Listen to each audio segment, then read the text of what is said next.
রূপপুর পারমাণবিক কেন্দ্র এই জায়গা থেকে হাসিনার এই বোন একটা প্রকল্প থেকে ৭৬,০০০ কোটি টাকা চুরি করেছে। গত ৩ দিন আগে দেখেননি একটা ভিডিও ছেড়েছে হাসিনা ওখান থেকে, যে দোষ শুধু আমারই একা, আর কেউ কিছু করেনি। আমার ছোট বোন যে ৭৬,০০০ কোটি টাকা মেরে খাইল, সেখানে কিছু বলেন না, মানে সবই দোষ আমার। আমার বোনের তো কেউ কিছু বলে না, তারও তো দোষ আছে। কি আপনাদের এটা কোন জেলা বিভাগ? এই বিভাগে আর একটা জেলা আছে পাবনা। পাবনা এই বিভাগে না? ওখানে রূপপুর পারমাণবিক কেন্দ্র এই জায়গা থেকে হাসিনার এই বোন একটা প্রকল্প থেকে ৭৬,০০০ কোটি টাকা চুরি করেছে। একটা যদি এই হয়, আর বাংলাদেশে আরো কত বলেন তো কি করেছে আপনি চিন্তা করতে পারেন? প্রতি বছরে বছরে তো এমনি ৪২,০০০ কোটি টাকা পাচার হতো। আর এক জায়গা থেকে যদি এই হয়, ইসলামপন্থী মানুষেরা এই দেশে একটা ব্যাংক দাঁড় করিয়েছিল, এই নিকৃষ্ট মানুষগুলো সেখান থেকেও ৭৫,০০০ কোটি টাকা চুরি করেছে। হাত দেবেন কোন জায়গায়? যেটা ভালো মনে করতাম দরবেশ, ওটা ৩৬,০০০ কোটি টাকা চুরি। দরবেশ যদি এই হয়, তাহলে শয়তানগুলো কি করছে? আর এক একজনের মন্ত্রীর বাড়ি হচ্ছে ৬২০টা হয়ে যায়। আপনাদেরকে দিয়ে এই দুর্নীতি দমন করানো হবে। খালি আইন থাকবে কোরআনে, কিসে? এখন যেহেতু চলছে ডক্টর কামালের তৈরি করা সংবিধান, এটা দিয়ে যে কিছু হয় না, এই ৫৪ বছর আমরা প্রমাণ পেয়ে গেছি। এই সংবিধান মেনে বাংলাদেশে যা হচ্ছে এই ৫৪ বছরে দেখেন, চোর জেলে যায়, ডাকাত হয়, ডাকাত জেলে যায়, খুনি হয়, গাঁজাখোরকে জেলে দেয় পুলিশে, ও ভেতরে যে গাঁজার গাছ লাগে। আমি নিজে পেয়েছি, আমি যে জেলে ছিলাম ৩টা বছর, আমার নিচতলায় একজন ছিল আসামি, এই যে বয়সে গাঁজাখোর, ও ভেতরে বোতলের মুখ কেটে মাটি দিয়ে ওর ভেতরে টব বানিয়ে গাঁজার গাছ লাগে। জেলার তো হিন্দু মানুষ দেবদুলাল এসে বলছে, এই বেটা তুই গাঁজার গাছে বীজ পেলি কোথায়? বলছে, স্যার আমি ওই যে মামলার হাজিরা দিতে গিয়েছিলাম কোর্টে, আর আমারও তো অনেক বন্ধু বান্ধব আছে, তারা আসার সময় ১ পোটলা গাঁজা দিয়েছি বীজ, ওইটা আমি এই মুখের ভেতরে রেখে দিয়েছিলাম। এরপরে আমার মেশিনে ধরতে পারে না, ওইটা নিয়ে এসে লাগিয়েছি আজ ২ মাস আগে। আপনি দেখেন গাঁজার গাছ কত বড় বড় হয়েছে। জেলারে বলছে, শয়তান ধরে পুলিশ গাঁজা খাওয়ার কারণে ধরে জেলে দিল, আর তুই এর ভেতরে এসে গাঁজার গাছ লাগালি, ধরে তো এখন স্বর্গে দেওয়া লাগবে। ডক্টর কামালের তৈরি করা সংবিধান দিয়ে গাঁজাখোর ভালো হবে না, আরো গাঁজার গাছ লাগাবে। এই কথা বলে না কেন? সত্যি যদি এ দেশে সব মুক্ত করতে চান, এইটা লাগবে। এখানে আল্লাহ ৭৩টা ধারা দিয়েছেন সূরা ফুরকানের ভেতরে। যদি এই ধারাগুলো বাংলাদেশের সংবিধানের সংযোজন করা হয় ১৭ বার, তাহলে তো সমস্যা। ১৭ বার এই বাংলাদেশের সংবিধান কাটা ছেঁড়া হয়েছে, পরিবর্ধন হয়েছে শান্তি পাওয়ার জন্য। পেয়েছি আমরা? বলেন বলেন। এমনকি এখনো এই ৩ দিন যা চলছে আপনি দেখতে পাচ্ছেন কি অবস্থা। ভালো মানুষ পিটিয়ে জবাই করছে, এরপরে জিনিসপত্র যা আছে নিয়ে নিচ্ছে। মানুষের বিবেক আজ কোথায় গিয়ে দাঁড়িয়েছে। গত পরশুদিন একটা ঘটনা দেখলাম, এই যে ঢাকা থেকে ভাঙ্গা পর্যন্ত যে হাইওয়ে, এখানে একটা বাস উল্টিয়ে যাবার পর একটা লোক তার পা কেটে পড়ে গেছে, হাত কেটে পড়ে গেছে, মানে এমন জায়গায় লেগেছে ধাক্কা, ওর হাত আর পা দুইটাই কেটে পড়ে গেছে। অনেকগুলো মানুষ মারাও গেছে। যারা সাহায্য করার জন্য ডাক দিচ্ছে, কিছু মানুষ এগিয়ে গেছে, যাবার পরে ওর যেহেতু হাত নেই পা নেই, আর ও তো চিৎকার করছে, রক্ত ফিনকি দিয়ে বের হচ্ছে। ওই লোকটা যে পকেট থেকে মোবাইলটা নিয়েছে, পকেটে টাকা ছিল কিছু, ওই টাকাগুলো নিয়েছে। ও মনে করছিল যে আমারে মনে হয় ও লোকটা সাহায্য করবে, বাসের নিচ থেকে টেনে বের করবে, অথচ আমার এই মোবাইল আর টাকা নিয়ে চলে গেল। আপনি বলেন তো মানবতা কোথায় গিয়ে দাঁড়িয়েছে? আর আমার মনে হয় এই ফেব্রুয়ারি মাসের 5 তারিখের পরে সাবেক অবৈধ মেয়র এই জাহাঙ্গীর আলম গাজীপুরে এই শয়তানটাই ঘোষণা দিয়েছে যে আমাদেরকে দিনের বেলা আপনারা চলতে দেন না, রাতেও আপনাদের ঘুমাতে দেব না। এরপর থেকে দেশটা অস্থিতিশীল তৈরি হয়ে গেছে। এরকম যারা আছে, অপারেশন ডেভিল হান্ট চলছে। কি করছেন কি আপনারা? যেখানে থাক পৃথিবীর ওখান থেকে ওরা কবর দেওয়া লাগবে, তাছাড়া এ দেশ শান্ত হবে না। যদিও আজকে থেকে যৌথ বাহিনী আবার চলছে, আরো কড়া হওয়া দরকার আপনাদের। জিহাদ আমরা মনে করি শুধু বোমা মারা না, অন্যায় যেখানে প্রতিবাদ সেখানে, এর নামই জিহাদ। এজন্য প্রশাসনের ভাইরা যারা এসেছেন, আপনাদের অনেকের মন খারাপ থাকে এখনো যে না এত কিছু করি। হ্যাঁ, ওদের কষ্ট আছে ভাই, 24 ঘন্টা ওদের ডিউটি পালন করা লাগে। কারণ আমার নিজের দোলা ভাই, আমার বাবাও তো ছিল, উনি আর চাকরি করে নাই, তো দোলা ভাইটা এখনো আছে। ওদের যে কাজ আমি দেখি, ওদের 7 ঘন্টা 8 ঘন্টা ডিউটি বলে কিছু নেই, ওদের 24 ঘন্টায় ডিউটি। প্রশাসনে যারা আছে এদের ডিউটি কয় ঘন্টা? 24 ঘন্টায়। টয়লেটে বসে আছে, যদি বাঁশিতে পড়ে ও অর্ধেক করে দৌড় দেওয়া লাগে, এমন একটা দায়িত্ব। এই জন্য প্রশাসনে যারা আছেন, যে বিভাগেই হোক, যদি বিডিআর বলেন, আর্মি বলেন, পুলিশ বলেন, যে বাহিনীতে আপনারা আছেন, শুধু চাকরি মনে করবেন না, এটা একটা ইবাদত। কারণ 2 প্রকার চোখকে আল্লাহ জাহান্নামের আগুনে দেবে না। 1 প্রকার যারা আল্লাহর ভয় কাঁদে, 2 প্রকার যারা মানবতার জন্য রাত জেগে পাহারা দেয়। আজকে ওরা থানায় বসে থাকলে এতগুলো মানুষ আপনারা এক জায়গায়, যদি একটা অঘটন ঘটে যায়, কন্ট্রোল করার জন্যই প্রশাসন এসেছে। ধন্যবাদ জানাচ্ছি তাদেরকে। দল মত নির্বিশেষে, বিশেষ করে আয়োজনে যারা সম্পৃক্ত, এলাকার মানুষকে নিয়ে বিশাল কোরআনের অনুষ্ঠানে যারা আঞ্জাম দিলে, সবাই আল্লাহর দরবারে শুকরিয়া আদায় করে, নাকি ভগবানের কাছে? হ্যাঁ, আল্লাহর দরবারে বলেন আলহামদুলিল্লাহ। খলাকাল ইনসান আল্লামাহুল বায়ান। আল্লাহ বলেন আমি মানুষ বানিয়েছি আর মানুষের কথা বলা আমি শিখিয়েছি। যদিও আমাদের কথায় 15.5 বছরে অদৃশ্যভাবে প্রায় বন্ধই করে রেখেছি, বাক শক্তি দিয়েছেন কে? অথচ আল্লাহর এই বান্দাদের কণ্ঠনালী চেপে ধরেছিল 1 প্রকার শক্তি, সেই শক্তিকে আল্লাহ সমলে ধ্বংস করে দিয়েছে। ফাকতি আদাবিরুল কওমিল্লাযিনা যালামু, জালেমদের শিকড় কাটা হয়ে গেছে। কেটেছে কে? না না, আপনি আলেম, এখানে যারা আলেম আছে জিজ্ঞাসা করেন কতিয়া, এটা মসুর, এর ফাইল বা কর্তা জানা নেই।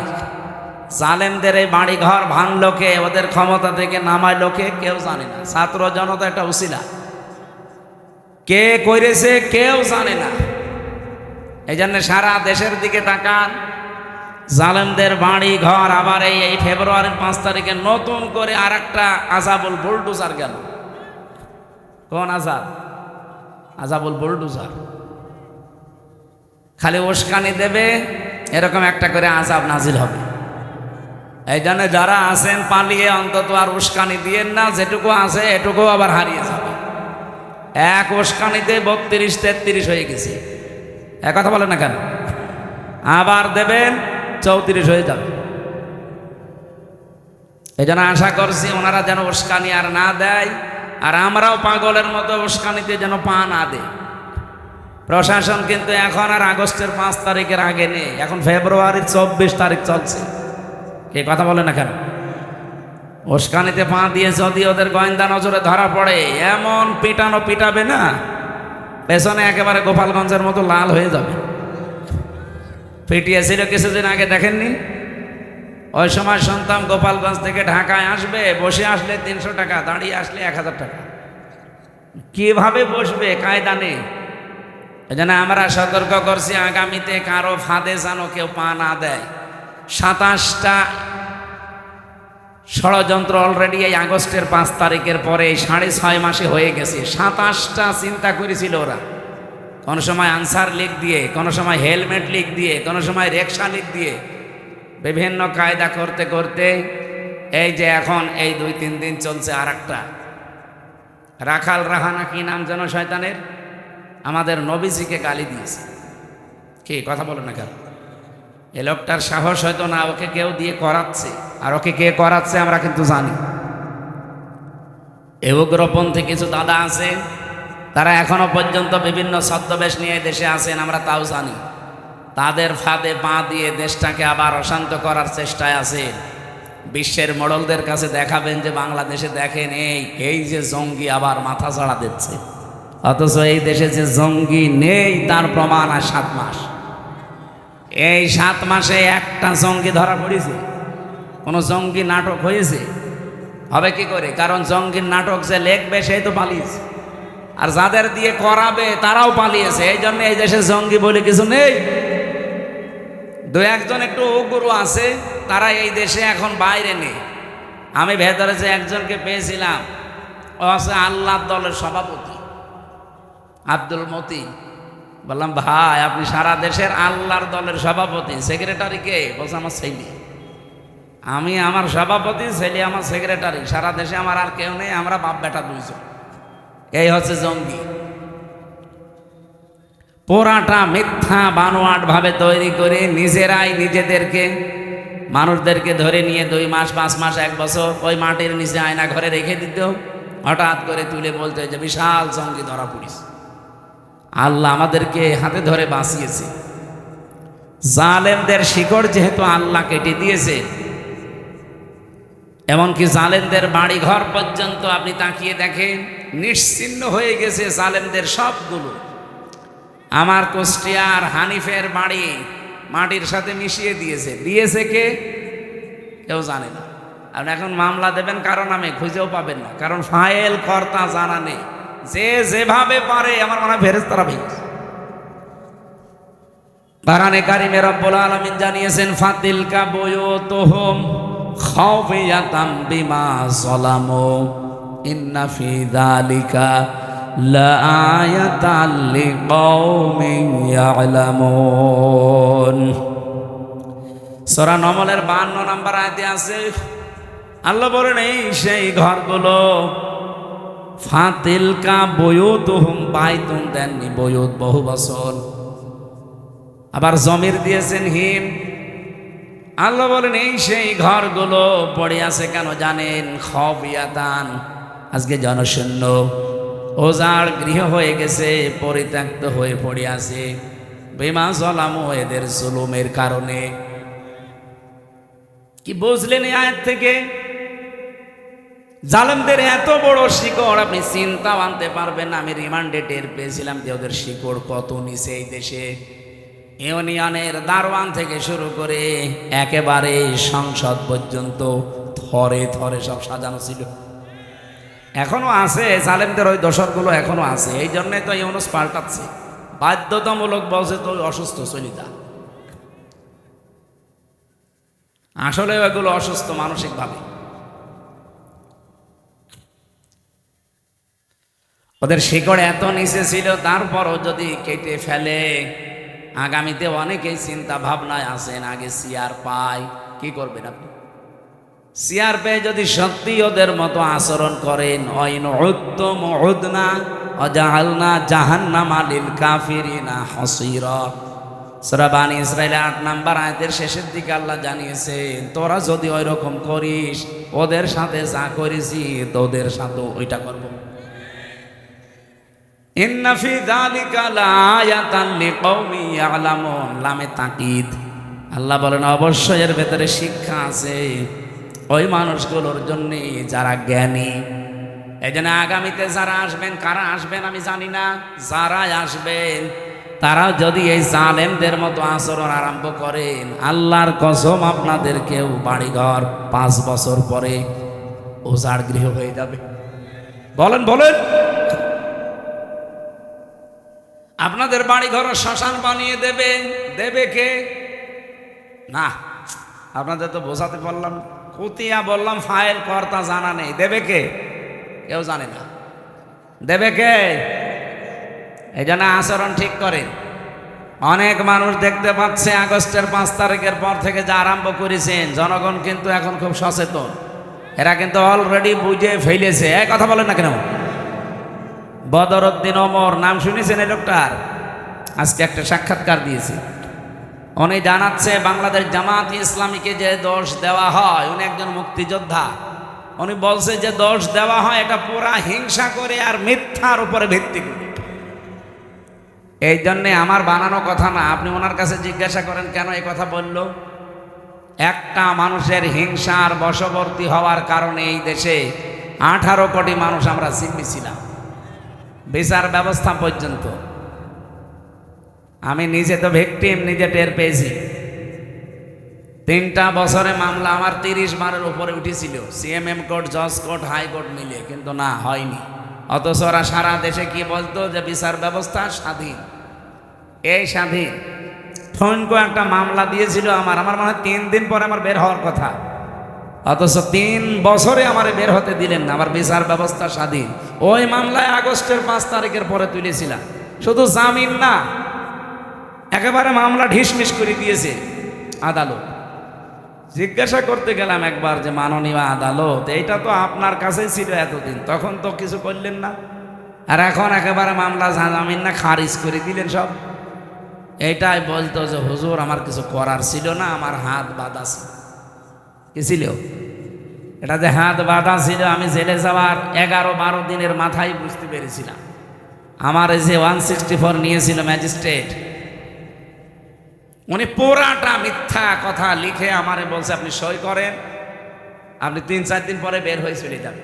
আমি আর 164 সময় বসতাম না। পরে দেখি সব রাষ্ট্রের বিরুদ্ধে, আকিস গ্রুপের বিরুদ্ধে, জামাত ইসলামের বিরুদ্ধে লিখেছে, লিখে সই করে নিয়ে ওটা নাকি 164 আমার নিজের জবানবন্দি ওইটা, অথচ একটা কথাও আমার না। পরবর্তীতে আমি ডিনাই পিটিশন দিয়েছিলাম, কিন্তু কিছুই হয়নি। কারণ ওই যে বিচার সব ওদের হাতে। যেহেতু 5 তারিখের পরে ওই জজ সে নিজেই বলছে যে এখন আমার হাত খোলা আছে, আমি এখন অন্তত ন্যায় বিচার করতে পারি। আমিও আপনার মতো জিম্মি ছিলাম। যে ম্যাজিস্ট্রেট আমার এই মিথ্যা কথাগুলো লিখে সই করে নিয়েছিল, আমি জেলে যাওয়ার পরে দেখি ও ভেতরে ঘুরছে। কি গো এখানে? বলছে হুজুর আমার বউ যৌতুক মামলা দিয়েছে। ঠিক করেছে শয়তান। বলছে হুজুর আমারে গালি দিয়েন না, বদদোয়া দিয়েন না, দোষ আমার না, আমার হাত বাঁধা ছিল, আমারে যা বলেছে আমি তাই করেছি। এরকম মানুষ দেশে ছিল না? ছিল না? সব জায়গায় এগুলো ছিল, খালি একজনের হাত খোলা ছিল। কার? বলছে আল্লাহ। আল্লাহ তো হাত খোলা, একজনের হাত খোলা ছিল। কার? হাসিনা। আর বাকি যত হাত এই দেশে সব ডাইরেক্ট ইনডাইরেক্ট বাঁধা ছিল, এমনকি কাওয়া কাকুরও হাত বাঁধা। আপনি কি মনে করতেন কাওয়া যা বলে নিজের কথা বলে? না, ওর পেছনে কাওয়াকে যা বলতে বলে কাওয়া তাই। ওই যে হাসাও মাহমুদ, যেটা ও যে যা বলতো নিজের কথা না, ওরা যা বলতে বলতো ইন্ডিয়া তাই বলতো। এই কথা বলছেন? তথ্য মন্ত্রণালয়ের দায়িত্ব দিয়েছিল ওরে। আপনি চিন্তা করতে পারেন, এই যে মাইক্রোসফট রিপোর্ট দিয়েছে কিছুদিন আগে, সারা বিশ্বের 257টা রাষ্ট্র সবচাইতে বেশি মিথ্যা তথ্য প্রচার করে ইন্ডিয়া। তাম দুনিয়ায় 257 রাষ্ট্রের 1 নম্বরে এরা। আর তাদের প্রেসক্রিপশন নিয়ে চলতো এই হাসাও মাহমুদ। এই জন্য ওর কথা 100টা মিথ্যা। মানুষের তো 100টার 98টা মিথ্যা হয়, ওর 100টাই মিথ্যা। আজকে যে কোন গর্তে লুকিয়ে আছে জানি না, ভিডিও ছেড়েছে আজকে, দেখেছেন না? কোন জায়গায় আছে আমি জানি না, ওখান থেকে বলছে 21-এর চেতনা আমরা চাই, জয় বাংলা। আরে সামনে এসে বল, অপারেশন ডেভিল হান্ট চলছে শয়তানের খোঁজে, তোর মতো শয়তান খুঁজতেছে। এক কথা বলো না কেন? এই জন্য আমরা চাচ্ছি কারো জবান যেন আর বন্ধ না থাকে, কারণ জবান হাসিনার দেওয়া না। জবান কার দেওয়া? আল্লাহর দেওয়া জবান। আর কেউ যেন সামনে এভাবে চেপে ধরতে না পারে। ওয়ালাকাদ কাররামনা বানি আদম, বনি আদমকে আমি সম্মান দিয়েছি। এদিকে তাকান, আল্লাহ কি বলেছে আমি মুসলমানকে সম্মান দিয়েছি? না, মানুষ যারা তারাই, হিন্দু মানুষ না। বলেন না কেন? এই জন্য হিন্দু ভাইরা এসেলাই যদি থাকেন আশপাশে, আপনারা নিজেদেরকে ছোট মনে করবেন না। আমিরে জামাত ডক্টর শফিকুর রহমান হাফিজাহুল্লাহ উনি অলরেডি আগস্টের 5 তারিখে কিন্তু ওপেন ঘোষণা দিয়েছেন এদেশে সংখ্যালঘু সংখ্যা গুরু বলে কিচ্ছু নেই, যা আছি আমরা সব সমান। হ্যাঁ, আমরা 96% মুসলমান, এটা ঠিক আছে। আপনারা 4% তাতে কি? আমার যা অধিকার এই দেশে জন্ম নিয়ে, আপনারও তাই অধিকার। কিন্তু যারা উগ্র, যারা সন্ত্রাসী, যারা নিষিদ্ধ, তাদের অধিকার নেই, কারণ তাদের তো নিষিদ্ধ করেই দিয়েছে রাষ্ট্র। আপনারা নিষিদ্ধ করেছিলেন একটা মাসলুম সংগঠনকে, আল্লাহ নিজে অ্যাকশন নিয়ে 5 দিনের মাথায় আপনাদেরকে নিষিদ্ধ করে দিয়েছে। এক কথা বলেন না কেন? এই জন্য এটা রেকর্ড হচ্ছে, তো সারা দুনিয়া এখন চলছে। সবাইকে উদ্দেশ্য করে বলছি, আল্লাহ মানুষকে সম্মান দিয়েছেন। নবীজি মসজিদে নববীতে বসে আছেন, একটা লাশ যাচ্ছিল, বিশ্বনবী দাঁড়িয়ে গেলেন। সাহাবীরা বলে, হুজুর দাঁড়াবেন না, ওটা ইহুদির লাশ। বিশ্বনবী বলে, ইহুদির লাশ তাতে কি হয়েছে, ও তো আল্লাহর বান্দা। এই জন্য অন্য ধর্মের ভাইরা, আপনারা ইসলামকে কি মনে করেন আমি জানি না, আপনি একটু ইসলামের কাছে আসেন, দেখেন এর সৌন্দর্য কত উন্নত। কয়েকদিন আগে এক বিসিএস ক্যাডার অধ্যাপক, ওনাকে বলেছিলাম, স্যার আপনার ইসলাম ধর্ম গ্রহণ করা লাগবে না, আপনার মুসলমান হওয়া লাগবে না, যদিও আমাদের ধর্মে কোনো বাড়াবাড়ি জোর জবরদস্তি, বলেন না কেন? জোর জবরদস্তি থাকলে দেশে 4% হিন্দু থাকতে পারে? বলেন বলেন, কবে পিটিয়ে মুসলমান বানিয়ে ফেলতাম না? কিন্তু আমাদের ধর্মেই তো এটা নেই যে বাড়াবাড়ি করা, বলেন না কেন? জোর জবরদস্তি কারো উপরে করা, লা ইকরাহা ফিদ্দিন লাকুম দীনুকুম ওয়ালিয়া দীন, যার যার ধর্ম শেষে পালন করবে, কোনো অসুবিধা নেই। ইসলাম যদি সত্যি দেশে আসে, অন্য ধর্মে যারা আছেন তাদেরকে আমরা গ্যারান্টি দিতে পারি। আমির জামাত ডক্টর শফিকুর রহমানের এই কথার সূত্র ধরে, যে এই দেশে সবচাইতে বেশি নিরাপদে থাকবে এই সংখ্যালঘু যারা, তারা। যদিও আমরা সংখ্যালঘু তাদেরকে বলি না, সবাই আমরা সমান। এই জন্য আপনাদেরকে জুজুর ভয় দেখাচ্ছে, বিশেষ করে মেয়েদেরকে। মা বোন যারা এসেছেন, যারা আপনাদের বলে যে ইসলাম আসলে ঘরবন্দি হয়ে যাবেন, 4 দেওয়ালের মাঝে তালাবদ্ধ হবেন না, মিথ্যা কথা। এই জুজুর ভয় আপনি শুনবেন না। ইসলাম আসলে আপনি সবচাইতে বেশি অধিকার পাবেন, কারণ এই কোরআনে আপনাদের যে অধিকার আল্লাহ দিয়েছেন, রাসূলুল্লাহ দিয়েছেন, পৃথিবীর কোনো ধর্ম এটা দিতে পারেনি। 4,500 ধর্ম এখন দুনিয়ায়। কত বলেন বলেন? 4,500। কোন ধর্মে মেয়েদের এত অধিকার দেওয়া হয়নি যত অধিকার আল্লাহ ইসলামে দিয়েছে। সুবহানাল্লাহ বলতে পারেন না? আর ওইটা যদি কায়েম হয় কি হবে আপনি টের পাচ্ছেন? আমরা তো ওইটা চাচ্ছি। আল্লাহ যেন চর্ম চোখে ওইটা দেখে মরার তৌফিক দেন, বলেন আমিন। আমি আবার স্মরণ করাচ্ছি, যারা উস্কানিতে পা দিচ্ছেন, কারো উস্কানিতে পা দেওয়া যাবে না। দেশটা শান্ত থাকতে দেন। আজকে রাতের ঘোষণা যা পাচ্ছেন, যদি সত্যিই ঘূর্ণ অক্ষরেও জানতে পারে আপনি দেশের বিরুদ্ধে, এই দেশের যৌথ বাহিনী কিন্তু নেমে পড়েছি, আপনাকে আস্ত রাখবে না। আর একবার যদি 4 দেওয়ালের মাঝে যান না, কোনো বাপও আপনাকে বাঁচাবে না। গত পরশুদিন আওয়ামী লীগের একজন গোপালগঞ্জ টুঙ্গিপাড়ায় বাড়ি, ওনার এই অপারেশন ডেভিল হান্ট ধরা পড়েছে। ওনার গ্রামের একজন, মনে হয় ওনার দোলা ভাই হবে। আমি ওই সময় যশোরে ছিলাম। আমারে বলছে, হুজুর আপনি একটু সুপারিশ করে যেন আমার দোলা ভাইরে ছেড়ে দেয়। আমি বলছি, কি করতো? শুনে আওয়ামী লীগের নেতা। আরে শয়তান, ওই নাম বললে আমি মার খাবো? আগে এই শব্দটাকে ইসলামপন্থীদের বিরুদ্ধে ওরা লাগিয়েছিল। এই কথা বলে না কেন? কেউ যদি এই দেশে ইসলামপন্থী যারা, বিশেষ করে জামাত ইসলামী, ইসলামী ছাত্র শিবির, ইসলামী ছাত্রী সংস্থা, এদের যদি কেউ ধরে নিয়ে যেত, আর যদি কেউ পরিচিত মানুষকে বলা হয়তো, ভাই একটু বলেন মামলা যেন একটু হালকা করে দেয়, শিবিরে জামাতের ওর নাম বলে আমার পদ হারাবো? আমার নিজের আপন চাচা চেয়ারম্যান, আমার দাদার চাচা মিলিত আওয়ামী লীগের চেয়ারম্যান, প্রায় 21 বছরের বেশি। একজন পটল তুলেছে আর একজন এই যে পালিয়েছে। আমি জেলে থাকাকালীন বাবা একবার বলেছিল যে তো নিজের, তো একটু তোর ওই হানিফ সাহেবকে বল যেন মামলাটা হালকা করে দেয়। কারণ সবই তো তারা চালাচ্ছে। বলছে না ভাই, আমি আমার পদ হারাবো, আমি এখানকার সভাপতি, সেক্রেটারি। চিন্তা করে দেখেছেন নিজের আপনজন কি অবস্থায় ছিল, অথচ নিজেও জানতো যে একটা নিরীহ মানুষ, এর কোনো দোষ নেই, যে মামলা দিয়েছে পুরাটা মিথ্যা। মিথ্যার বিপক্ষে দাঁড়ানোর মতো কায়দা ছিল না 15.5 বছর। এখন ঠিক আল্লাহ ওইটা উল্টিয়ে ওদের বিপক্ষে কাজে লাগিয়েছে।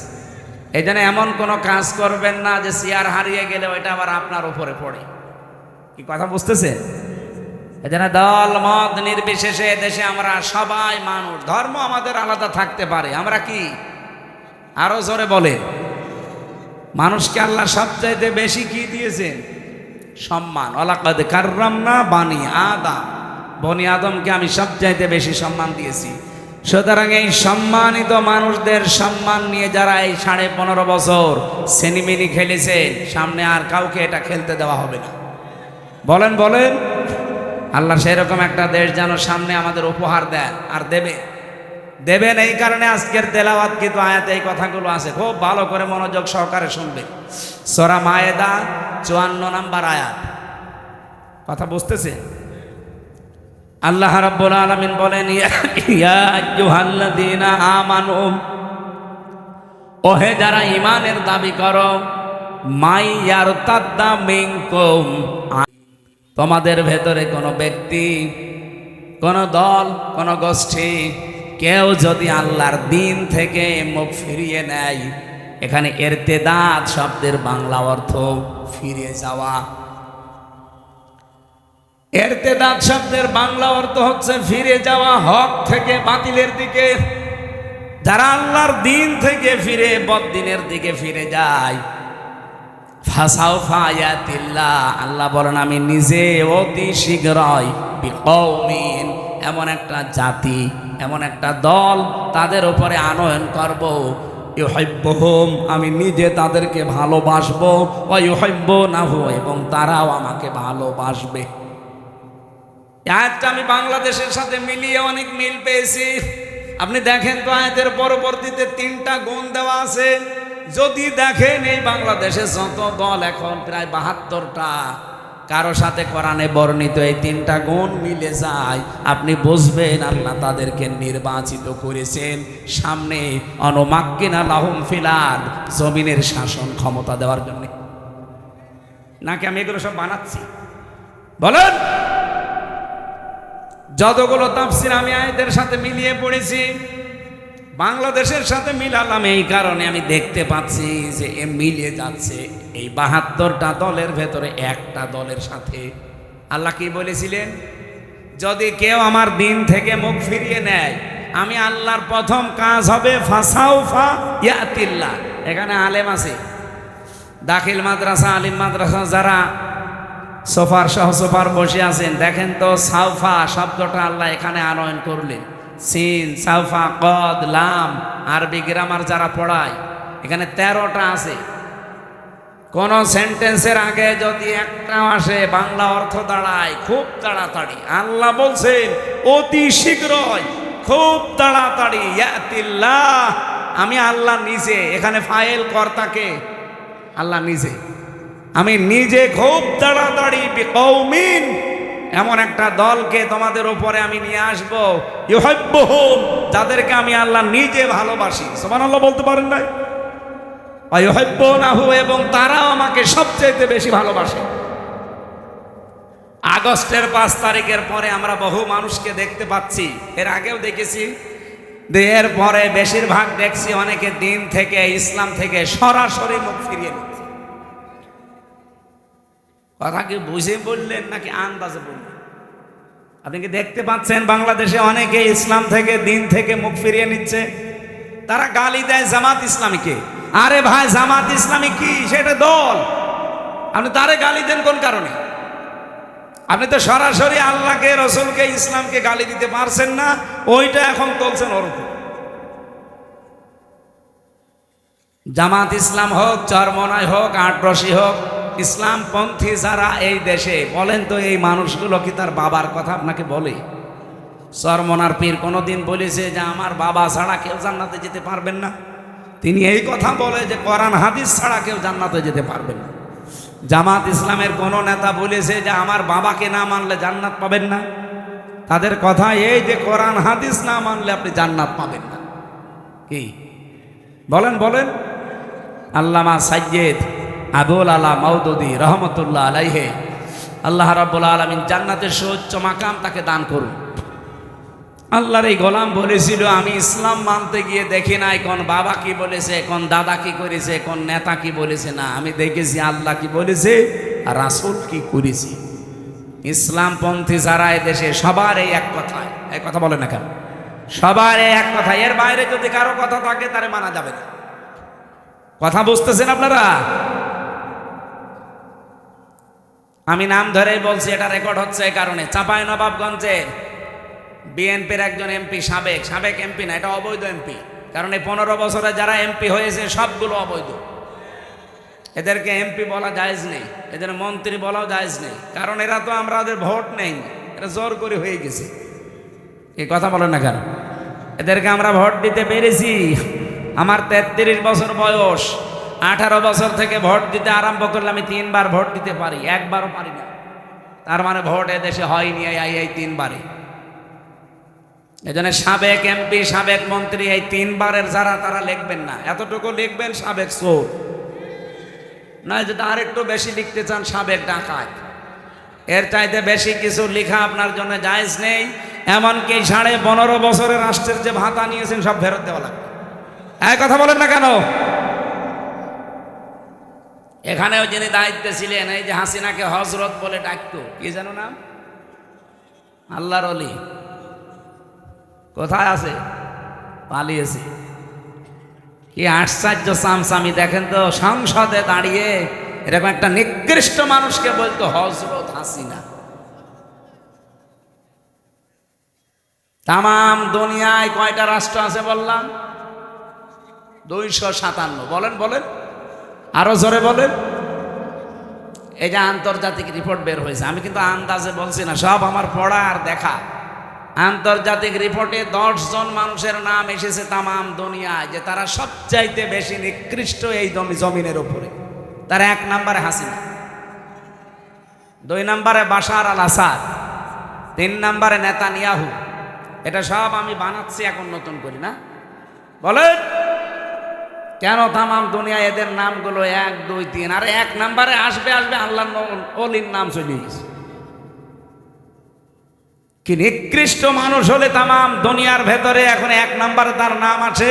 আর এটা বানিয়েছে তো খ্রিস্টানরা, আমরা মুসলমানরাও বানাইনি।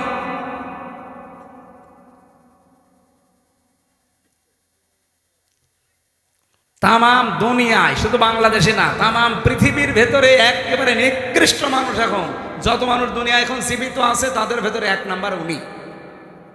কি করেছে আপনি চিন্তা করতে পারেন?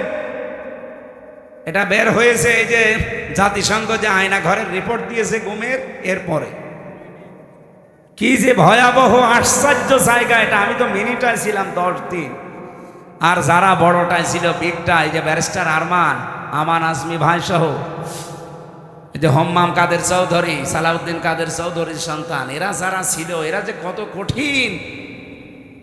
আমি দেখেছিলাম এরকম চেয়ারে বসিয়ে দেয়।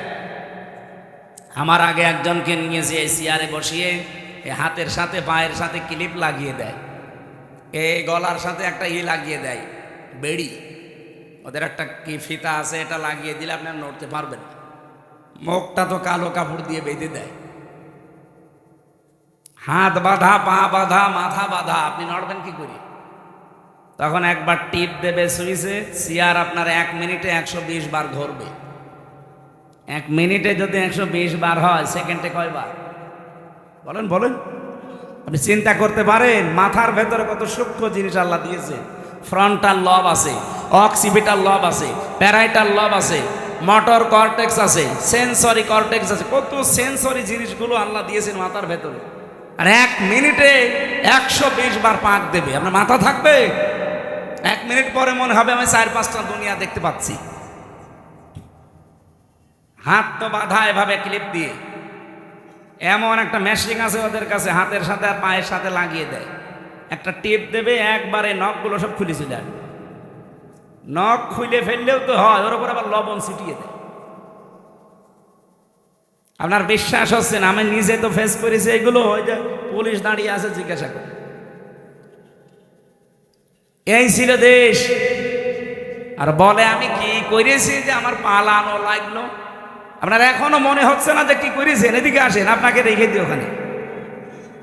আপনার তো 14 বছর থাকবে না, আপনি খালি 14 দিন থাকবেন ওই মাটির নিচে ঘরে।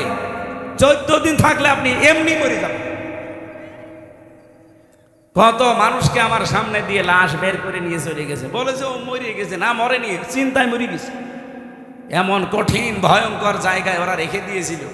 আমার মনে একটা ভাঙ্গা ছেঁড়া মানুষকে 3টা বছর সেলখানায় দিলেও তো হইতো, দিয়েছে ফাঁসির কন্ডেম সেলে, কবর সেলে। শয়তানরা 24 ঘন্টা তালা লাগানো, আবার সিসি ক্যামেরা দেওয়া, কেউ যেন আমার সাথে কথা না বলে। একদিন এক হিন্দু কারারক্ষীরে বললাম যে ভাই, সব সময় তো তালা লাগিয়ে রাখেন, একটু বই দেন, বই পড়ি। ও শয়তান বই নিয়ে এসেছে বঙ্গবন্ধুর আত্মজীবনী। এটা পড়ি কি করবো? পরের সপ্তাহে বছর হুজুর ভালো বই দেবো, ভালো বই নিয়ে এসেছে বঙ্গবন্ধুর ছেলেবেলা। আরে ভাই, আপনি কি আর বই পান না? কি বই নিয়ে আসেনি? পরের দিন নিয়ে এসেছে বঙ্গবন্ধুর সিন সব। হুজুর লাইব্রেরিতে এছাড়া আর বই নিয়ে। আমি বললাম লাইব্রেরিতে খোঁজ করবেন, আমার ফাঁসি চাই, মতিয়ার রহমান রেন্টুর লেখা এই বই আছে। হুজুর ওই বই পড়তে নেই, ওইটা নিয়ে আসে। আমি মেজর ডালিম বলছি, এই বই পান না? পরের সপ্তাহে একটা পেলাম, কারারক্ষী আশরাফুল, মুসলমান। ওরে বললাম যে ভাই, আপনি আমার জাতি ভাই। যেটা আগে আসতো ও তো আর আলেম সালেম বোঝে না, ওর কাছে সব সমান। তা আপনি তো মুসলমান, আপনি যদি পারেন তো এটিএম আজহারুল ইসলাম আছে, ওই যে হিমেল বিল্ডিং এ থাকে, আপনি একটু যেয়ে বলবেন যে হামজা আপনার কাছে তাফসির আর বই চেয়েছে। উনি আমারে কিছু বই আর তাফসির পাঠিয়েছিল, তাফহিমুল কোরআন ফি জিলালিল কোরআন, প্রোডাক্টিভ মুসলিম, কারাগারে রাত দিন, জয়নব আল গাজালি, সালমান আল আউদা, এরকম ওনার কাছে বহু বই ছিল, তার ভেতরে কিছু কিছু পাঠিয়েছিল। নিরপরাধে এই মানুষটার সাথে 3টা বছর কাটিয়ে আসলাম। দেশটা স্বাধীন হয়েছে, কিন্তু এই মানুষটা এখনো মুক্ত বাতাসে বের হতে পারেনি। তার নামে যে মামলা, পুরাটা মিথ্যা, বানোয়াট আর হিংসার বশবর্তী হয়ে দেওয়া। কি কথা বলেন না কেন? আমাকে বানিয়ে বলছি। তার যে সাক্ষী আপনি দেখেন, একজন দেখেছে 6 মাইল দূর থেকে, আর এক সাক্ষী বলছে আমি 3 মাইল দূর থেকে, আর একজন বলছে আমি 1.5 মাইল দূর থেকে। আরে শয়তান, তোর চোখে কি পাওয়ার যে 6 মাইল দূর থেকে জিনিস দেখিস? মামলা যে দিয়েছে সে পালিয়েছে, মামলার যে আয়ু সে পালিয়েছে, প্রসিকিউটর পালিয়েছে, বিচারক পালিয়েছে, মামলার যিনি বাদী সে পালিয়েছে, কেউ নেই এখন। সাক্ষী যে সে পালিয়েছে। কেন ওই লোকটা ভেতরে থাকবে? আপনার বিবেক কাঁদে না? সারা বাংলাদেশের 18 কোটি মানুষের অন্তর কাঁদতেছে এই নিরপরাধ মানুষটার জন্যে। হাসিনা যখন চলে গেছে, ওর কোনো চিহ্ন এ দেশে থাকবে না, কারণ ও ছিল অবৈধ, ওর রায়গুলো অবৈধ। এক কথা বলেন না কেন? ওর অবৈধ রায় এখনো যদি থাকে, তাহলে দেশ স্বাধীন হয়ে কি হইল? আগেই তো ভালো ছিল। এই জন্য আমরা চাই, কালকে ওনার রায় আছে, কোন হাইকোর্ট দেখাবেন না বাঙালিকে। যদি হাইকোর্ট দেখান যে উনি সাজাপ্রাপ্ত, এই জন্য ওনাকে ছাড়া হয় না, তাহলে তারেক জিয়া 9 বছরের সাজাপ্রাপ্ত। এখানে যারা আছে জিজ্ঞাসা করে দেখেন। আর তারেক জিয়ার বউ 3 বছরের সাজাপ্রাপ্ত। তারা যদি সাজাপ্রাপ্ত হওয়ার পরে আগস্টের 5 তারিখে তাদের মামলা ঢিসমিস হয়ে যায়, তারা যদি খালাস পায়, উনিও খালাস পাবে না? মানে লুৎফুজ্জামান বাবর আর উনি এক মামলা, একই ফাঁসির আসামি, একই জায়গায় থাকতো। বলেন তারে 17 বছর পরে যদি এ সরকার আসার পরে ছেড়ে দেয়, তারেক জিয়ার বন্ধু গিয়াসউদ্দিন মামুনকে 17 বছর পরে যদি ছেড়ে দেওয়া যায়, একটা মজলুম মানুষ, মুরব্বী মানুষ, নিজের কাজ এখন নিজে করতে পারে না, টুইলি বেড়ায়, আর এই মানুষটাকে সারা জীবন 14টা বছর থেকে জেলে রেখে দিলেন। জালেমদের নাই মায়া দেওয়া ছিল না? আপনাদের কি হয়েছে? আশা করছি আগামীকাল যেন ব্যত্যয় না ঘটে। যদি কিছু হয় 3 কোটি মানুষকে জেলে নেওয়া লাগবে আমির জামাতের সাথে। কথা বলেন না কেন? এটা রেকর্ড হচ্ছে এবং ছড়াচ্ছে, সবার মাধ্যমে জানাতে চাচ্ছি। এটা আমার একার কথা না, সারা বাংলাদেশের সবার মনের কথা এটা। হ্যাঁ, আপনার শত্রুতা থাকতে পারে, কিন্তু মন আপনারও কাঁদে। কথা বলেন না কেন? আমরা চাই আগামীতে আমাদেরকে আর হাইকোর্ট দেখাবেন না। বহু হাইকোর্ট আমরা দেখেছি। কি আমরা চাই আগামীকাল ওনাকে মুক্ত বাতাসে বের করে দিয়ে শেষ বয়সটা অন্তত তার পরিবারের কাছে থাকার ব্যবস্থা করে দিন। লোকটার যে মানবতার দরদ, ইসলামের প্রতি তার যে দরদ, আল্লাহর প্রতি তার যে তাওয়াক্কুল, আমি 3টা বছর দেখেছি। আল্লাহ রাব্বুল আলামিন তার গোলামের জীবনের ভালো কাজগুলো যেন মঞ্জুর করেন। অন্যায় যদি মানুষ হিসাবে কিছু করে থাকে আল্লাহ যেন মাফ করে দেন। শরণজিৎ বাবু কি বলেছিল, শয়তান যদি কাউকে ধরে ছেড়ে দেয়, বাঘে ধরলে ছাড়ে, হাসিনা ধরলে। এই জন্য উনি হাসিনার শিকার। এই দেশের আলেমরা হাসিনার শিকার ছিল। যারা তার পা ছাড়তে পারতো না তারা ছিল ওনার চোখের শোল। তাদেরকে জীবনটা নষ্ট করে দিয়েছে এমন এমন মামলা দিয়ে। মাওলানা মামুনুল হকের নামে ধর্ষণ মামলা দিয়েছে, নাউজুবিল্লাহ। আল্লামা সাইদির শেষ মামলা ছিল ধর্ষণ মামলা। চিন্তা করতে পারেন, আমার মতো একটা ভাঙ্গা ছেঁড়া হুজুর এই যে আগস্টের 5 তারিখের পরে কত মানুষকে তো পিটিয়ে অনেকে মেরে ফেলেছি। ঝিনাইদহে একজনকে মেরে টাঙিয়ে রেখেছিল। এমনকি বাংলাদেশের বিভিন্ন জায়গায় বাড়ি ঘর ভাঙা হয়েছে। কি কথা বলেন না কেন? আপনার কি মনে হয় এখন যদি কেউ আপনাকে বলে যে আমির হামজা এই আগস্টের 5 তারিখে এই 10 জন মেয়েকে ধর্ষণ করেছে, বিশ্বাস করবেন? বলেন বলেন, যে অমকের বাড়িতেও আগুন লাগিয়েছে, বিশ্বাস করবেন? আমার মতো একটা ভাঙ্গা ছেড়া আমারে আপনি বিশ্বাস করেন না? আল্লামা সাইদির বিরুদ্ধে উনি মানুষের বাড়িতে আগুন দিয়েছে, ও ধর্ষণ করেছে, আপনি এটা বিশ্বাস করেন কি?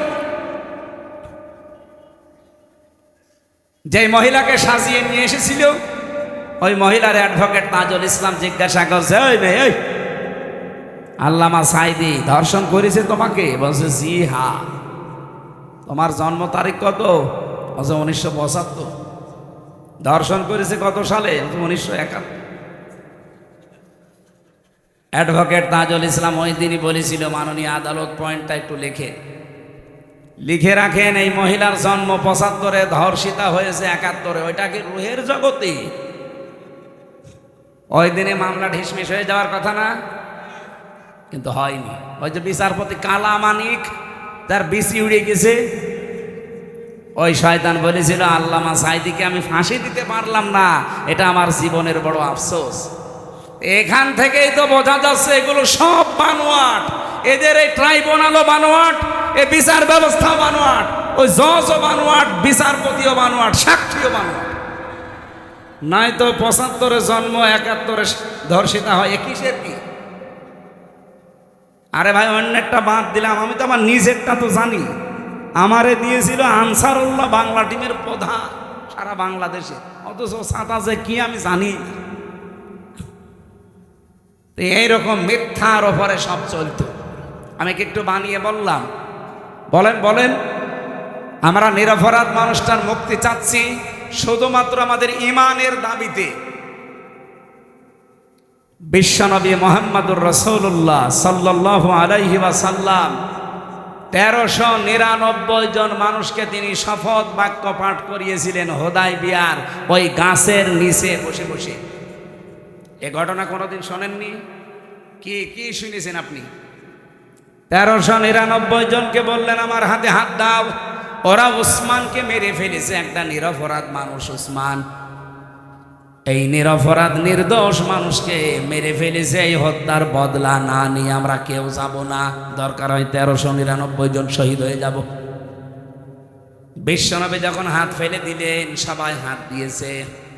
আল্লাহ পাক বলেন আমার নবী তখন নিজের বাম হাতটা উপরে তুলে দিলেন, ডাক দিয়ে বললেন সাহাবীরা, সূরা ফাতহার 18 নম্বর আয়াত এই মাত্র নাযিল হয়েছে, লাকাদ রাদিয়াল্লাহু আনিল মুমিনিন। আল্লাহ পাক বলেন অবশ্যই আমি আল্লাহ রাজি হয়ে গেছি, না রাজি হব, গেছি। রদিয়া এটা মাঝি 5 অতীতের শব্দ। এর আগে আবার লাকাদ আছে। আল্লাহ গ্যারান্টি দিয়ে বলছেন আমি কিন্তু রাজি হয়ে গেছি।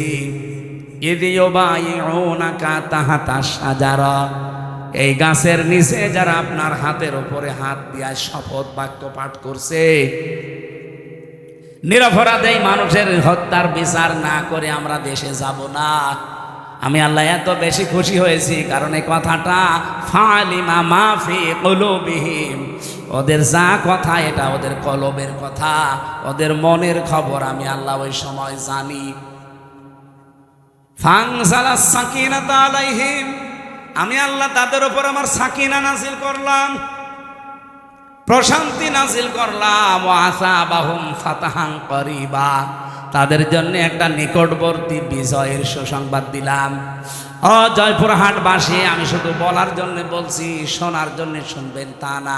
এখান থেকে শিক্ষা কি? সাহাবায়ে কেরাম ওই দিন 2টা ফরজ লঙ্ঘন করেছিলেন, একটা রোজা আর একটা হজ।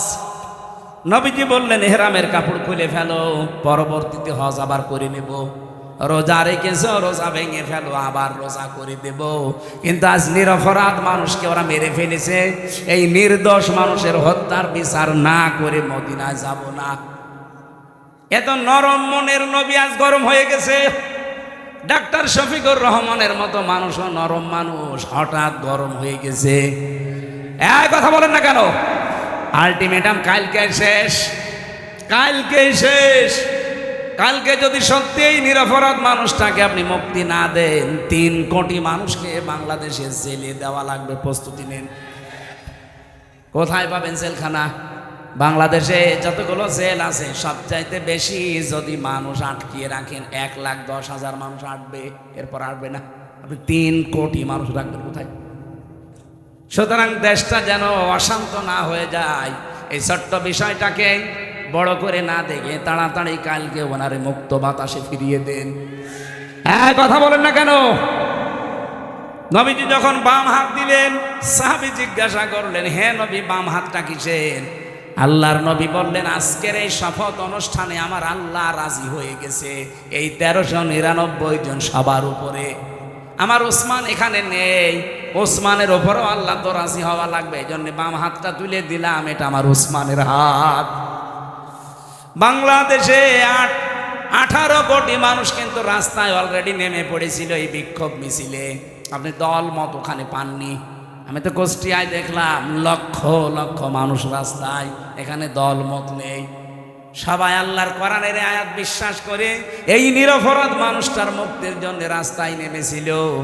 1500 বছর আগে হুদায়বিয়াতে আল্লাহ যদি নিরপরাধ মানুষের পক্ষ অবলম্বন করার কারণে ওদের উপরে রাজি হয়ে কোরআনের আয়াত নাজিল করে, এটিএম আজহারুল ইসলামের জন্য এই নিরপরাধ নির্দোষ এই মানুষটার মুক্তির জন্য ওই দিন যারা রাস্তায় নেমেছে, আল্লাহর কসম আল্লাহ তাদের উপরও রাজি হয়ে গেছে।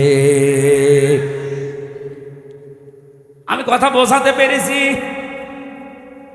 সত্যি কথা বলছি। আমি কিন্তু দলীয় মনোভাব নিয়ে না, আমি কোরআনের আয়াতের সাথে মিলিয়ে বললাম। ওনারা একটা নিরপরাধ মানুষের পক্ষে থাকার কারণে যদি আল্লাহ রাজি হয়ে যায়, আমরাও তো এই নিরপরাধ মানুষটার পক্ষে আছি। আপনি নিজেই বুঝতে পারছেন, সে হাসিনার জিঘাংসার শিকার। খালেদা জিয়া বারবার কিন্তু বলেছে জামাত ইসলামের যাদেরকে ধরে ফাঁসি দেওয়া হয়েছে সবগুলো মানুষ নির্দোষ, এখনো ভিডিও আছে।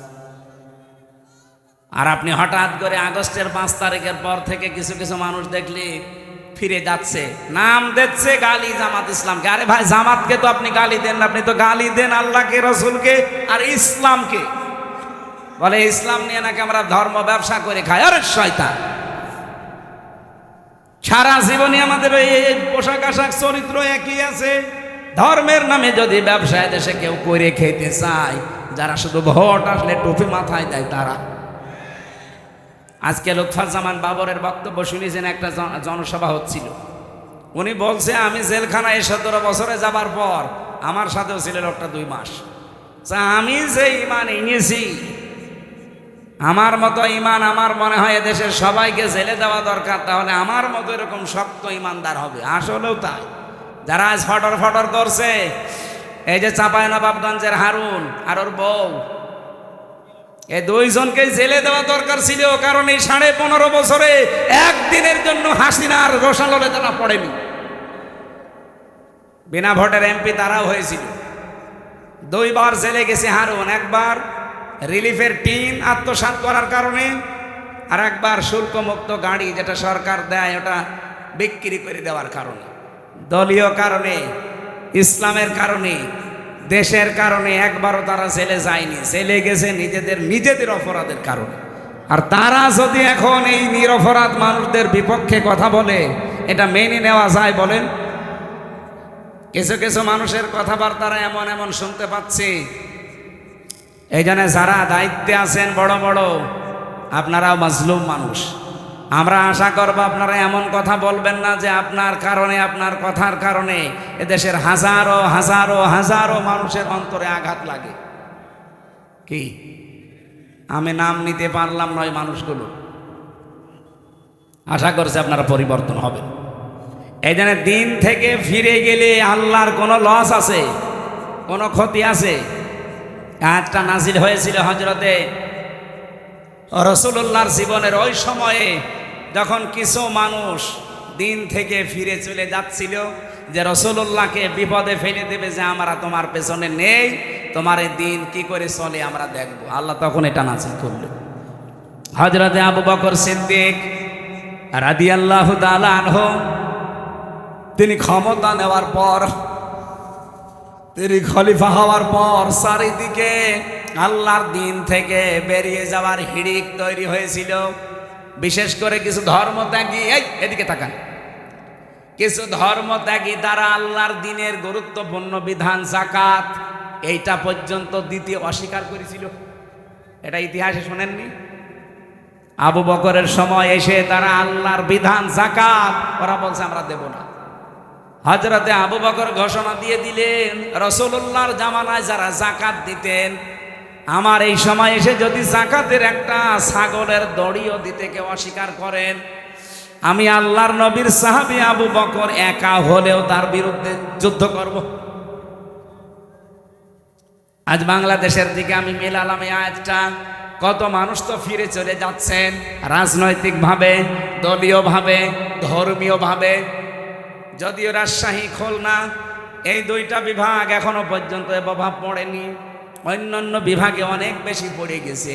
ধর্মীয় কায়দায় হাজারো মানুষকে আমরা দেখছি দিন থেকে তারা ফিরে চলে যাচ্ছে, আর তারা মনে করছে আমরা দিনই মানছি, অথচ ওটা দিন না। বিশেষ করে কুমিল্লা, ব্রাহ্মণবাড়িয়ায় যে আমার তাহেরি ভাই, আমি নাম ধরে বললাম, কারণ তারা দিন থেকে মানুষকে দূরে সরিয়ে অন্য জায়গায় নিয়ে চলে যাচ্ছে।